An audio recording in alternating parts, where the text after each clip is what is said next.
শুভ সকাল সবাইকে। আজ আমি আপনাদের এমন একজনের গল্প বলবো যিনি শূন্য থেকে শুরু করে জীবনের সর্বোচ্চ শিখরে পৌঁছেছেন। এই গল্পটি শুধু সাফল্যেরই নয়, অদম্য ইচ্ছাশক্তি, কঠোর পরিশ্রম এবং স্বপ্নকে আকাঙ্ক্ষায় রূপান্তরের গল্প।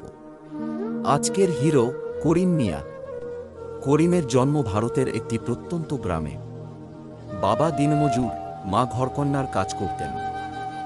10 বছর বয়সেই করিমকে স্কুল ছেড়ে রিকশা চালাতে হয়েছিল পরিবারের ভরণ পোষণের জন্য। একদিন রিকশায় চড়া এক যাত্রী তাকে বললেন, তুমি কি সারা জীবন রিকশা চালাবে, নাকি কিছু বড় হওয়ার স্বপ্ন দেখবে? ওই কথায় করিমের মাথায় বিদ্যুৎ খেলে গেল। সে রাতারাতি সিদ্ধান্ত নিল, আমি গরিবই থাকব, কিন্তু আমার বাচ্চাদের এই জীবন দেব না।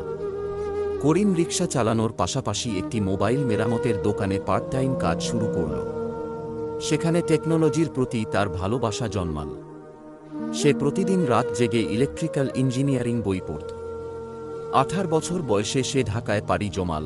ভাড়া নেওয়ার টাকা ছিল না, তাই রেল স্টেশনে রাত কাটাল। একদিন একটি ইলেকট্রনিক্স কোম্পানিতে চাকরি পেল মাসিক 3000 টাকা বেতনে।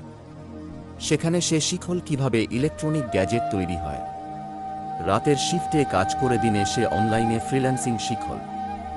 2010 সালে করিম একটি চাইনিজ কোম্পানির জন্য প্রোটোটাইপ ইলেকট্রনিক ডিভাইস বানাল। ক্লায়েন্ট এতই খুশি যে তাকে 5 কোটি টাকা অ্যাডভান্স দিল। এই টাকা দিয়ে সে নিজের ছোট ওয়ার্কশপ খুলল। কিন্তু বিপদ আসল যখন একটি অর্ডার ফেল করে সে প্রায় 10 কোটি টাকা লোকসানে পড়ল। করিম হতাশ হলেও হার মানল না। সে ব্যাংক লোন নিয়ে আবার চেষ্টা করল। এবার তার ডিভাইসটি ভারতের বাজারে হিট করল। আজ করিমের কোম্পানি বছরে 500 কোটি টাকা টার্নওভার করে। তার পণ্য রপ্তানি হয় ইউরোপে। সে গ্রামে স্কুল, হাসপাতাল বানিয়েছে। তার মা বাবা আজ গর্বিত। করিম বলে, সাফল্যের মূল মন্ত্র হল 1. স্বপ্ন দেখো, 2. পরিকল্পনা করো, 3. ঝুঁকি নাও, 4. কখনো হাল ছাড়ো না। আপনারও যদি আজকের করিমের মতো সংগ্রামী জীবন থাকে, মনে রাখবেন, আপনার বর্তমান অবস্থাই আপনার চূড়ান্ত ভাগ্য নয়। গরিবই কোনো অভিশাপ নয়, এটা আপনিই পারেন আপনার